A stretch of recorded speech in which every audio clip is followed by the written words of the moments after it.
성도님들에게 하나님의 크신 응답과 축복이 함께 하시기를 예수님의 이름으로 축원합니다. 오늘 하나님께서 우리에게 주신 말씀 마태복음 20장 8절에서 16절까지 하나님의 선하신 뜻이라는 말씀의 제목입니다. 우리가 신앙생활에 승리하기 위해서는 무엇보다도 하나님의 뜻을 잘 분별해야 합니다. 성경은 하나님의 뜻을 잘 분별하지 못해서 실패한 사람들이 여러 사람 소개됩니다. 그 중에 한 사람이 바로 한 달란트를 땅에 묻어둔 종입니다. 이 한 달란트를 땅에 묻어둔 종은 주인의 뜻이 무엇인가를 몰랐습니다. 그래서 자기 생각대로 그 달란트를 안전하게 땅속에 감추어 두었습니다. 오랜 시간이 흘러서 그 감추어둔 달란트를 꺼내서 주인에게 보여주면서 당신이 나에게 맡기신 한 달란트를 제가 여기 잘 보관해서 간직해 두었다가 지금 드리나이다. 그러면 주인이 굉장히 좋아하고 칭찬할 줄 알았습니다.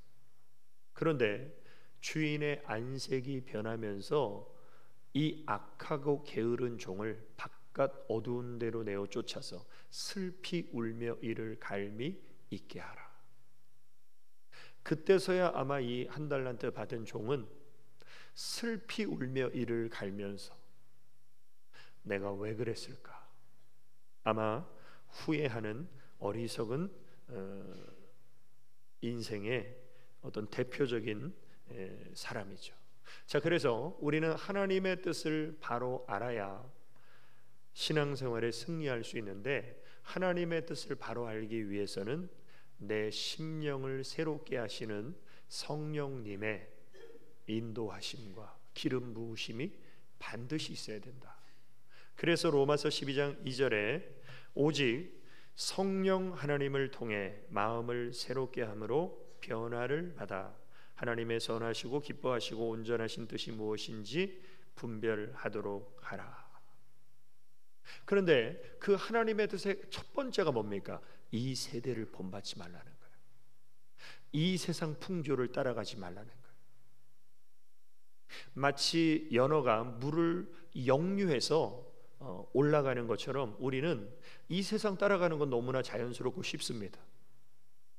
그러나 우리가 정말 영적으로 살아있는 그리스도인이라면 이 세대를, 이 세상을 우리는 따라가지 말고 하나님의 선하신 뜻을, 기뻐하시는 뜻을, 온전하신 뜻을 분별하여 우리의 마음이 새롭게 되어서 결국은 어떻게 하라는 거예요? 하나님의 뜻대로 살라는 것이죠. 하나님의 뜻을 아무리 분별을 잘해도 내 뜻대로 살면 아무 소용이 없습니다.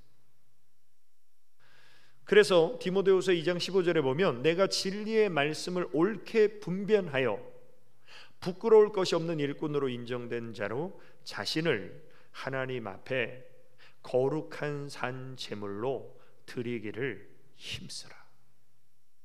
그러니까 하나님 앞에 나를 거룩한 산 제물로 드리는 것은요, 하나님의 뜻을 안다고 저절로 되는 것이 아니구나. 어떻게 해야 된다고요? 나를 하나님 앞에 드리기를 힘쓰는 사람, 그런 사람만이 하나님이 기뻐하시는 거룩한 산 제물이 될 수 있는데, 그럼 오늘 이 본문 말씀을 통해서 하나님의 선하신 뜻이 과연 무엇인가? 하나님은 선하시죠. 그럼 그 선하신 하나님의 뜻, 나를 향한 하나님의 선하신 뜻은 무엇인가? 첫 번째로 하나님의 선하신 뜻은 세월을 아껴 성실하게 일을 하라는 것입니다. 오늘 본문에 보면 마태복음 20장에 포도원 주인이신 하나님이 품꾼을 부르십니다. 새벽 6시에도 부르고 오전 9시에도 부르고 낮 12시에도 부르고 오후 3시에도 부르러요. 그런데 오후 5시에도 보니까 아직도 일하지 않고 놀고 있는 사람들이 있는 거예요. 그래서 포도원 주인이 물어봅니다. 너희는 어찌하여 종일토록 놀고 여기 섰느뇨? 우리를 품꾼으로 쓰는 이가 없음이니이다. 이 사람들이 놀고 싶어 논 게 아니에요. 일하고 싶은데 우리를 품꾼으로 쓰는 사람이 없었기 때문에 하루 종일 놀았습니다.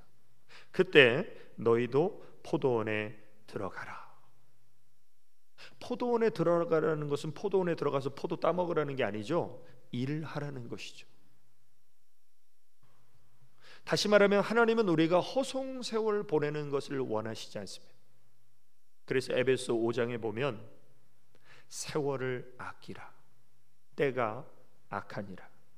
그러므로 어리석은 자가 되지 말고 오직 주의 뜻이 무엇인가 이해하라. 그러니까 주님의 뜻이 무엇인가를 이해하는 사람만이 세월을 아낄 수 있는데, 그 하나님의 뜻은 무엇입니까? 일하라는 거예요. 그래서 데살로니가후서 3장 10절에 보면 우리가 너희와 함께 있을 때에도 너희에게 명하기를 누구든지 일하기 싫어하거든 먹지도 말게 하라. 굉장히 사랑이 많으신 하나님의 관점과는 반대인 것처럼 보이죠. 하나님이 어떻게 이렇게 야박하실 수 있는가? 이게 하나님의 뜻이에요. 하나님은 일하는 자, 곡식 떠는 소의 입에 망을 씌우지 말고 먹이면서 일을 시키라는 거예요. 그러나 일하기 싫어하거든 먹을 것도 주지 말라. 그래서 뭔가 내 육체가 불편하고 몸이 연약해서 일을 못하는 사람들은 우리가 긍휼의 마음을 가지고 먹여야 돼요.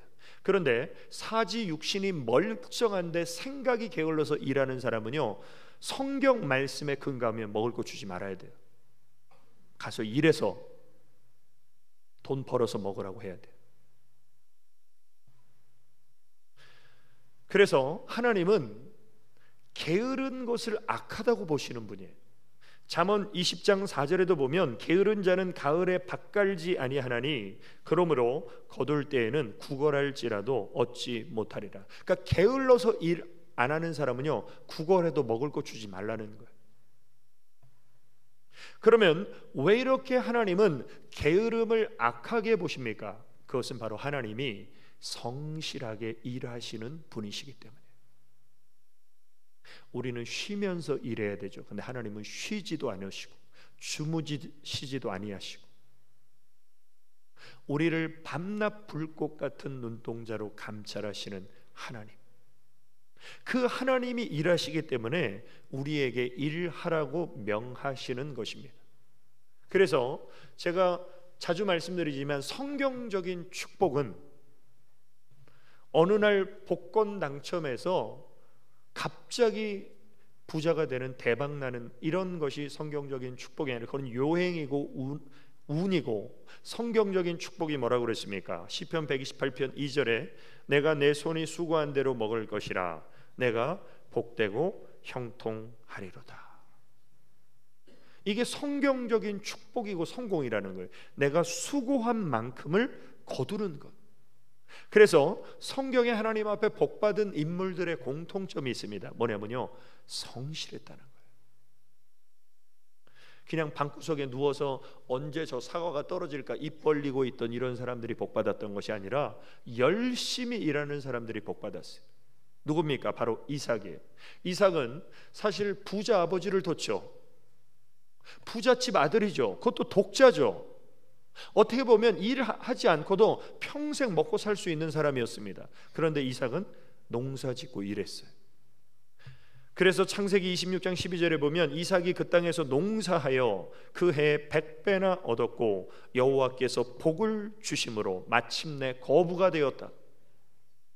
이삭이 땀 흘려 농사할 때 하나님이 복을 주시니까 다른 사람보다 100배나 하나님이 거두게 하신 거예요. 다시 말하면 하나님은 성실하게 일하는 사람에게 복을 주시는 분이시다라는 거죠. 요셉도 마찬가지입니다. 요셉이 애굽에 노예로 팔려갔을 때 요셉은 아무런 선택권이 없었어요. 열심히 일하든지 아니면 맞아 죽든지. 그런데 요셉은 불평원망하지 않고 열심히 일했죠. 그 열심히 일하는 요셉과 하나님은 함께 하셨어요.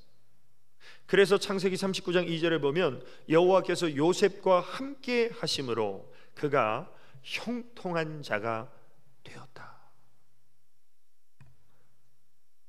일하기 싫어하고 게으른 요셉과 하나님이 함께 하신 것이 아니라 자기에게 주어진 고난의 현실을 묵묵히 성실함으로 일했던 요셉과 하나님은 함께 하셨다는 것이죠. 여기서 우리는 하나님의 성품을 발견하게 됩니다. 그것이 무엇입니까? 성실함은 하나님의 성품이에요. 그러니까 오늘 우리 성도님들, 내게 주어진 삶 가운데 내가 성실함으로 하루하루를 살아간다. 하나님을 닮아가는 삶을 사는 거예요. 그래서 하나님이 쓰시는 사람은요, 뛰어난 사람, 잘난 사람, 대단한 사람을 하나님이 쓰시는 것이 아니라 하나님은 성실한 사람을 쓰세요. 그래서 예수님께서 12제자를 뽑으실 때도 정말 사회적으로나 지식적으로나 가문적으로나 특별하게 잘난 사람들 우리 예수님 뽑지 않으셨어요. 어떤 사람을 뽑으셨습니까? 삶의 현장에서 성실하게 일하는 사람들, 그 중에 상당수가 어부였습니다. 그래서 마태복음 4장 18절에 보면 갈릴리 해변에 다니시다가 두 형제 곧 베드로와 하는 시몬과 그 형제 안드레가 바다에 그물 던지는 것을 보시니, 밤새 그물을 던져도 고기 한 마리 못 잡지만 그래도 자기에게 주어진 그 직업을 성실하게 그물 던지는 그 베드로와 안드레를 우리 예수님이 눈여겨보시고 그들을 부르시죠. 그래서 하나님의 기준이 무엇입니까? 지극히 작은 일에 충성된 자는 큰 일에도 충성되지만 지극히 작은 일에 충성하지 않는 사람은요, 큰 일을 맡겨도 충성하지 않을 것이다. 그래서 오늘 이 예배를 드리는 우리 모든 성도님들, 정말 하나님의 선하신 뜻을 받들어서 세월을 아껴 성실하게 일하는 삶을 사시기를 주님의 이름으로 축원합니다. 두 번째로, 하나님의 선하신 뜻은 부르심의 감격으로 일하라는 것입니다. 자, 하나님은 오늘 본문에 보면 1시간밖에 일하지 않은 사람과 12시간 일한 사람에게 똑같은 싹을 주시는 것도 놀라운 일인데 1시간 일한 사람에게 먼저 주셨어요. 그러자 먼저 와서 오랜 시간 일한 사람들이 원망했습니다. 주인을. 이런 법이 어딨냐고. 1시간 일한 사람 한 데나리온 줬으면 6시간 일한 사람 6데나리온 주고 12시간 일한 사람 12데나리온 주는 게 맞지 않냐는 거예요. 근데 하나님 뭐라고 말씀하십니까? 야, 내가 너한테 잘못한 거 있어? 너 나랑 오늘 하루 일하기로 계약할 때 내가 한 데나리온 주기로 했지. 자, 한 데나리온 주잖아. 하나님이 아무런 잘못한 게 없는 거예요. 계약한 대로 준 거예요. 그런데 이 사람들이 왜 원망했습니까? 왜 1시간 일한 사람도 한 데나리온 주냐는 거예요. 그건 주인의 마음이에요. 품꾼들이 불평할 일이 아니에요. 그리고 왜 비교하냐는 거죠. 너 왜 비교해? 하나님과 너와 약속한 한 데나리온 받았으면 감사함으로 받고 가야지. 왜 너 딴 사람과 비교해? 이게 오늘 우리 인생의 불행의 씨앗이에요. 하나님이 내게 주신 은혜가 참 많은데 다른 사람과 비교하니까 은혜가 떨어지는 거죠. 왜 난 더 안 주는 거죠? 이 비교 의식과 불평의 마음, 이게 마귀가 주는 거예요. 그리고 여기서 우리가 알 수 있는 것이 무엇입니까? 하나님 분명히 말씀하시죠. 이 1시간 일한 사람과 너와 똑같은 싹을 주는 것이 내 뜻이니라. 여기서 우리가 알 수 있는 것이 무엇입니까? 아하, 하나님의 뜻과 내 뜻은 다르구나. 이걸 알아야 돼요. 그러니까 내 뜻이 하나님의 뜻이 아니라는 거예요. 우리는 감히 하나님의 뜻을 다 이해할 수도 없어요. 신앙생활은 하나님의 뜻에 나를 맞춰가는 거예요. 이사야 55장 8절에 보면 여호와의 말씀에 내 생각은 너희 생각과 다르며 내 길은 너희 길과 달라서 하늘이 땅보다 높음 같이 내 길은 너희 길보다 높으며 내 생각은 너희 생각보다 높으니라. 우리는 하나님 될 수 없어요. 우리는 하나님의 뜻을 다 알 수 없어요. 그래서 때로는 우리는 하나님의 뜻이 이해 안 될 때가 많이 있습니다. 당연한 거예요. 그럼 하나님의 뜻이 이해 안 된다고 하나님을 원망하면 되겠습니까? 또한 하나님의 뜻이 이해 안 된다고 내 뜻대로 살면 되겠어요? 안 되죠. 누가 그렇게 살았습니까? 요나가 그렇게 살았죠. 하나님은 니느웨로 가라는 거예요. 근데 요나는 아니, 난 다시스로 가는 게 맞는데. 그러니까 풍랑을 만나죠. 사울왕에게 아말렉을 사람이건 짐승이건 다 진멸해라. 그런데 아니요, 나는 살찐 소와 양 뜯어먹고 싶은데요. 그래서 하나님 앞에 버림을 받죠. 오늘 사랑하는 성도 여러분, 분명한 것은 우리가 이 땅을 살다 보면 내 뜻과 하나님의 뜻이 다른 게 더 많아요. 하나님과 내 뜻과 같을 때보다 다를 때가 훨씬 많아요. 근데 우리는 하나님의 뜻을 따라가지 않고 내 뜻을 고집할 때가 너무나 많기 때문에 우리는 때로 하나님을 오해할 때가 있다는 거예요. 반면에 하나님의 마음에 합한 사람인 다윗은 어떻습니까? 하나님의 뜻을 받들어서 말씀을 묵상하면서 뭐라고 고백합니까? 주의 말씀이 내 발의 등이요 내 길의 빛이니이다. 그래서 하나님의 말씀의 빛을 따라서 믿음으로 전진하니까 하나님이 그래, 넌 내 마음에 합한 자다. 더 나아가서 우리는 하나님의 깊은 뜻을 다 알 수 없는 것이 뭐냐면 하나님은 사람의 중심을 보세요. 근데 우리는 겉만 보죠. 우리는 10길을 물속은 알아도 한 길 사람 속은 모르지 않습니까? 심지어는 같이 사는 배우자의 속마음도 모르는 분 계세요. 왜? 안 드러내면 모르죠. 하나님은 다 아신다는 거예요. 그래서 겉만 보는 우리의 판단은요, 얼마나 부정확할 때가 많습니까? 예를 들면요, 교육자를 뽑든지 직원을 뽑을 때 이력서만 봐요. 이력서만 보면요, 이 사람 일 잘할 것 같아. 근데 겪어보니까 영 아닌 사람 얼마나 많아요. 이게 우리 판단의 부정확함이에요. 왜? 겉밖에 못 보니까. 근데 하나님은 속을 보시는 거예요. 요한계시록 2장에 보면요, 소아시아 7교회가 나오는데 그 중에 에베소 교회는 굉장히 부지런한 교회였어요. 하나님 게으른 거 싫어하시고 부지런한 거 좋아하시죠. 또 아주 인내하는 교회였어요. 하나님 인내하는 거 기뻐하시죠. 그래서 이 에베소 교회는 부지런함과 인내를 칭찬받았어요. 그런데 칭찬만 받은 것이 아닙니다. 성경을 보면 내가 참고 내 이름을 위하여 견디고 게으르지 아니한 것을 아노라, 이건 칭찬이에요. 그러나 너를 책망할 것이 있나니 너의 처음 사랑을 버렸느니라. 이게 하나님의 정확한 관점이에요.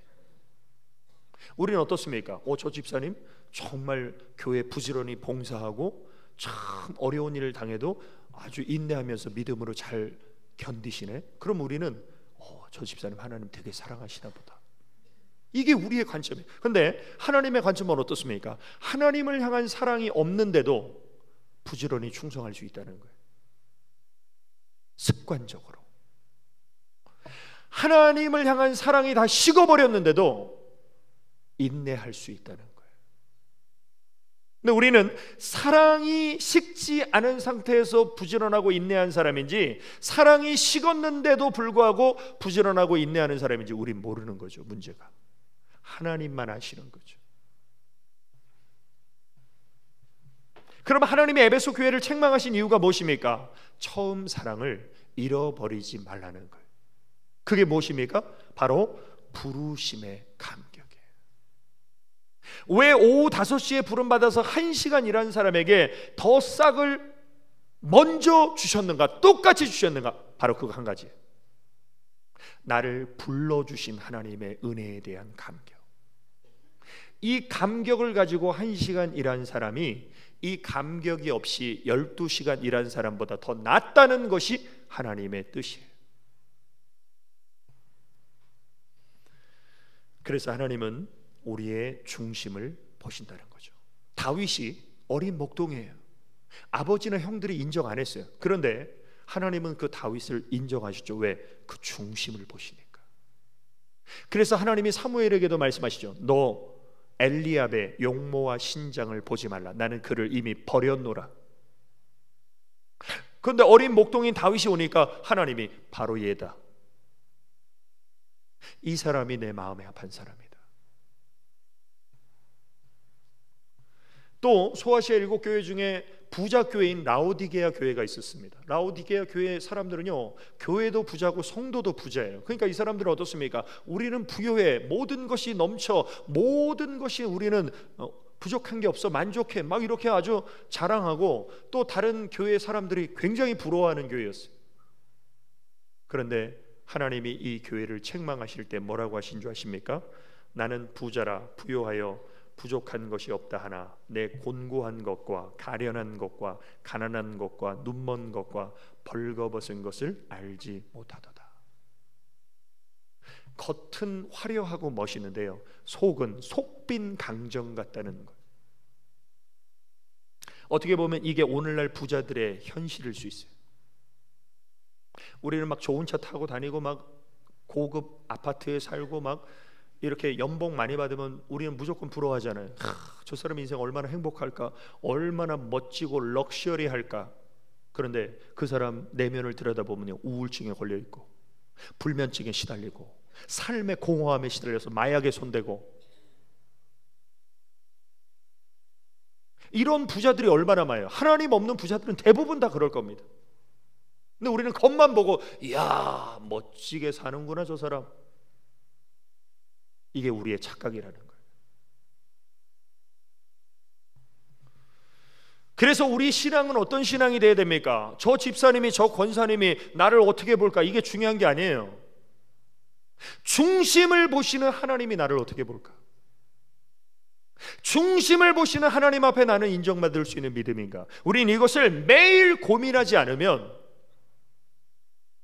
어느 순간 우리는 처음 사랑을 잃어버린 껍데기 신앙생활을 할 수도 있다는 것이죠.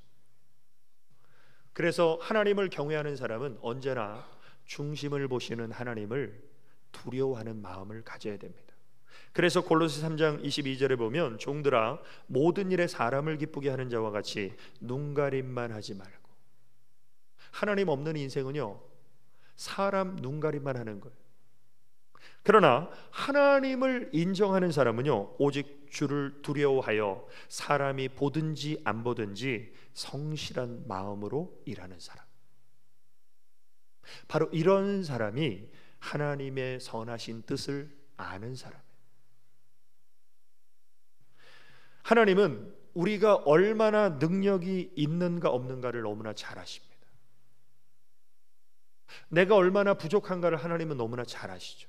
그런데 하나님이 원하시는 것은 무엇입니까? 능력이 적고 부족할지라도 하나님 앞에 힘을 다하고 최선을 다하는 그 중심을 하나님이 기뻐하신다. 그래서 사도 바울이 이렇게 고백합니다. 이를 위하여 나도 내 속에서 능력으로 역사하시는 이의 역사를 따라 힘을 다하여 수고하노라. 하나님은 우리에게 최고가 되라고 말씀하지 않으세요. 너 1등 해야 돼 이렇게 말씀하지 않으세요. 근데 하나님은 우리에게 뭘 강조하시냐면요, 너 최선을 다해라, 마음을 다해라. 무슨 일을 하든지 사람은 다 똑같습니다. 내가 좋아하는 일은요 최선을 다해, 좋으니까. 근데 내가 하기 싫어하는 일은요 대충 해.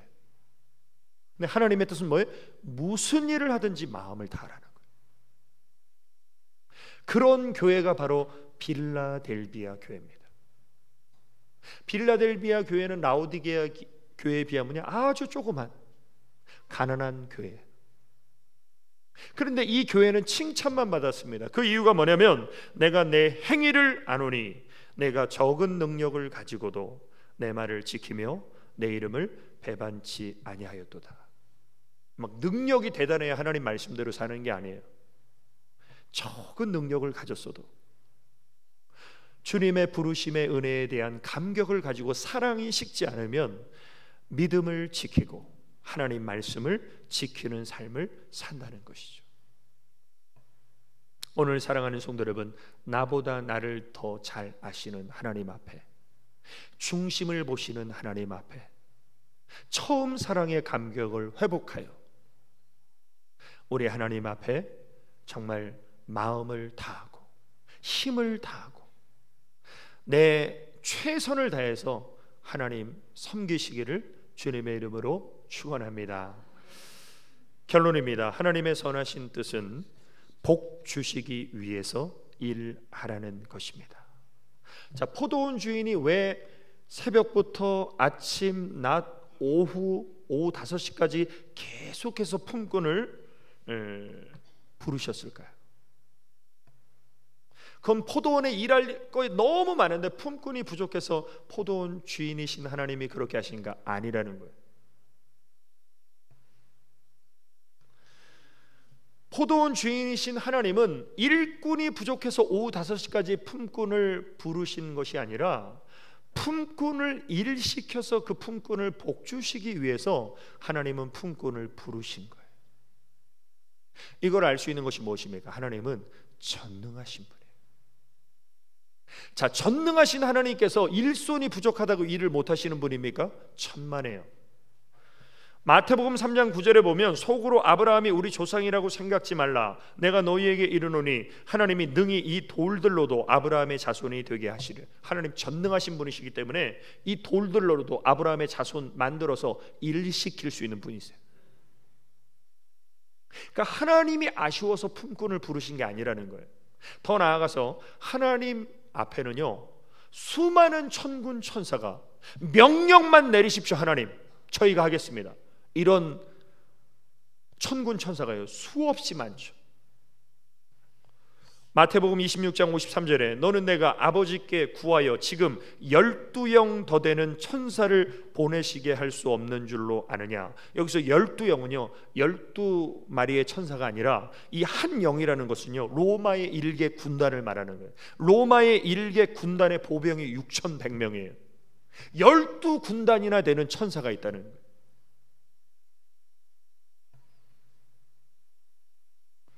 하나님께서 포도원에 일손이 부족해서 품꾼을 부르신 게 아니구나. 하나님께서 품꾼을 부르신 것은 놀고 있는 그들에게 일을 시키시고 그들에게 복 주시기 위해서 하나님이 부르신 것이, 이것이 하나님의 선하신 뜻이구나. 이걸 우리가 깨달아야 돼요. 하나님은 꼭 사람 없으니까 나 시켜서, 목사님 일할 사람 없으니까 우리 자꾸 일 시켜서 자꾸 막 우리 노동력을 착취하는 거 아니야? 이런 인간적인 생각 가지시면 안 돼요. 특히 개척교회 섬기는 분들의 교만한 생각이 뭐냐면요, 개척교회는 일꾼이 별로 없잖아요. 그러니까 한 사람이 적어도 막 2가지, 3가지, 4가지 일을 하면서 그 사람들 안에 무슨 교만함이 있냐면요, 우리 교회는 나 없으면 안 돼. 나 빠지면 마비돼 우리 교회는. 이런 교만한 인간들이 가득하단 말이에요, 개척교회. 하나님은요 너 없어도 딴 사람 통해서 하나님의 뜻을 이루시는 분이에요. 결국 하나님의 선하신 뜻이 무엇입니까? 하나님의 선하신 뜻은 신령한 사랑의 포로가 되어 하늘의 상급을 준비하라는 것입니다.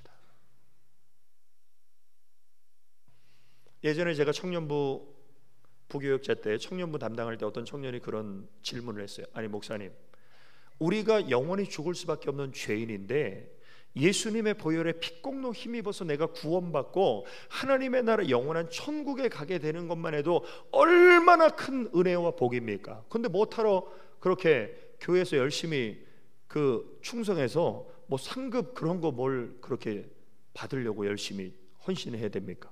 천국만 가도 감지덕진데. 굉장히 일리 있는 말이잖아요.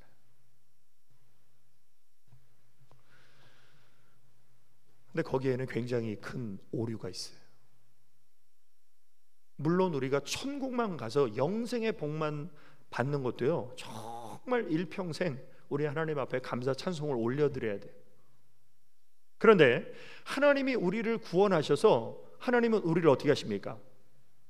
주의 사명을 맡기신다는 거예요. 우리에게 하나님의 일을 시키신다는 거예요. 왜? 복 주시기 위해서.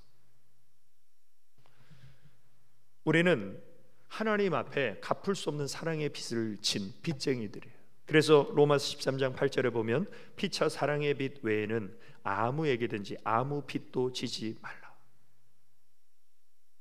사랑의 빚은 지고 살아라. 왜?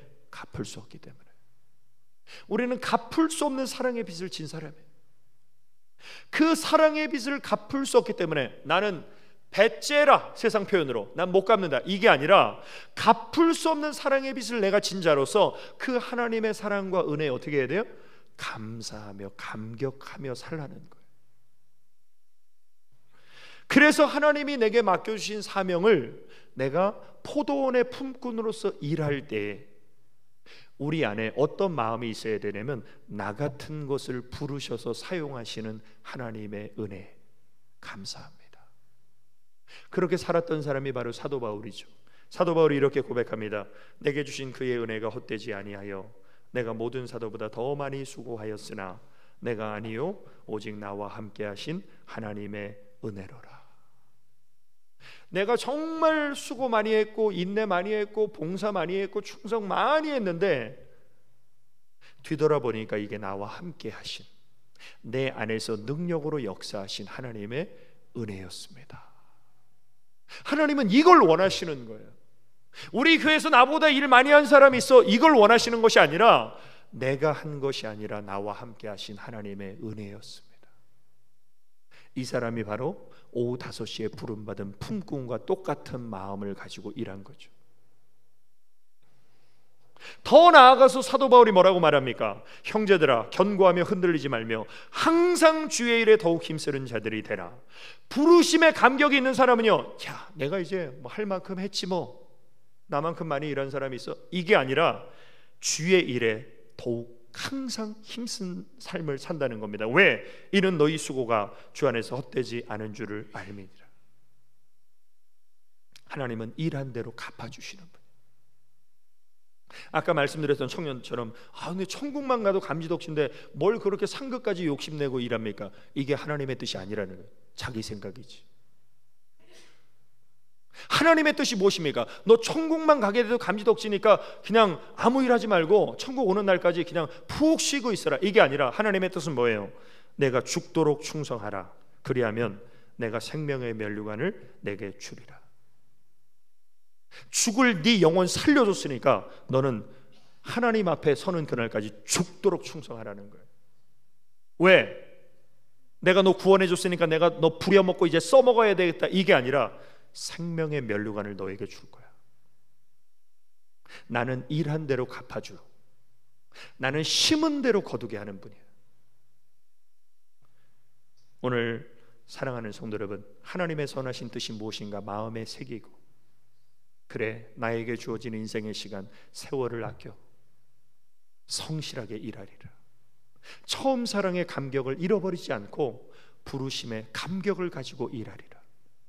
그리고 나를 이용해 먹고 써먹기 위해서 일시키는 하나님이 아니라 복주시기 위해서 나를 일시키시는 하나님의 마음을 알고 나 죽도록 충성하리라. 그래서 생명의 면류관 받아 쓰시기를 예수님의 이름으로 축원합니다. 우리 기도드리시겠습니다. 아버지 하나님, 크신 은혜와 사랑을 감사드립니다. 내 뜻을 내려놓고 하나님의 선하신 뜻을 마음에 새겨서 우리 하나님 앞에 일하는 자가 되게 하시고 일한 대로 갚아주시는 하나님의 생명의 면류관 받아 쓰는 주인공들 되게 하여 주옵소서.